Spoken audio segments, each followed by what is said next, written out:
നമുക്ക് ഒരു അത്യാഗ്രഹിയായ സിംഹത്തിൻ്റെ കഥയായാലോ? പണ്ടൊരു കാട്ടിൽ ഒരു സിംഹം വസിച്ചിരുന്നു. അത്യാഗ്രഹിയായ ആ സിംഹം ദിവസവും തൻ്റെ കണ്ണിൽ കാണുന്ന മൃഗങ്ങളെയെല്ലാം കൊന്നു തിന്ന് അവിടെ കഴിഞ്ഞു. അങ്ങനെ ഇരിക്കെ ഒരു ദിവസം സിംഹം പതിവ് പോലെ ഉച്ചയുറക്കവും കഴിഞ്ഞ് രാത്രിയിൽ തനിക്ക് കഴിക്കാനുള്ള ഭക്ഷണം തേടി ഇറങ്ങി. അപ്പോഴാണ് മരച്ചുവട്ടിൽ ഉറങ്ങിക്കിടക്കുന്ന ഒരു മുയലിനെ സിംഹം കണ്ടത്.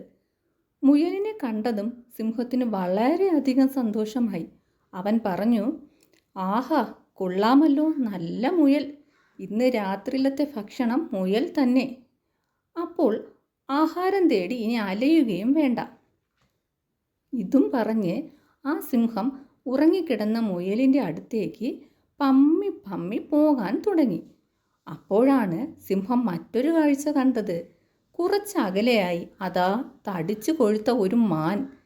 മാനിനെ കണ്ടതും സിംഹത്തിൻ്റെ വായിൽ വെള്ളമൂറി.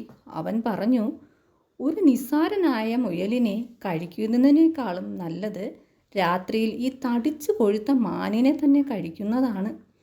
ഇതും പറഞ്ഞ് അവൻ മാനിൻ്റെ അടുത്തേക്ക് പാഞ്ഞു. സിംഹത്തിനെ കണ്ടതും മാൻ അതിവേഗം ഓടി. സിംഹമുണ്ടോ പിന്മാറുന്നു. അവൻ മാനിൻ്റെ പിന്നാലെ പാഞ്ഞു. സിംഹത്തിൻ്റെ കയ്യിൽ നിന്നും രക്ഷപ്പെടുന്നതിന് വേണ്ടി മാൻ ഉൾക്കാട്ടിലേക്ക് ഓടി മറഞ്ഞു. ഇനി മാനിൻ്റെ പുറകെ പോയിട്ട് കാര്യമില്ല എന്ന് മനസ്സിലാക്കിയ സിംഹം നിരാശയോടെ തിരിച്ചു നടന്നു.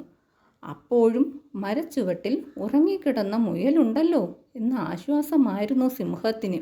എന്നാൽ മുയൽ ഉറങ്ങിക്കിടന്ന മരച്ചുവട്ടിൽ വന്നു നോക്കിയ സിംഹം ഞെട്ടിപ്പോയി. മുയലിനെ അവിടെ എങ്ങും കണ്ടില്ല. അതും അവിടെ നിന്നും പോയി കഴിഞ്ഞിരുന്നു. മാത്രമല്ല, അപ്പോഴേക്കും സമയം ഏറെ വൈകി.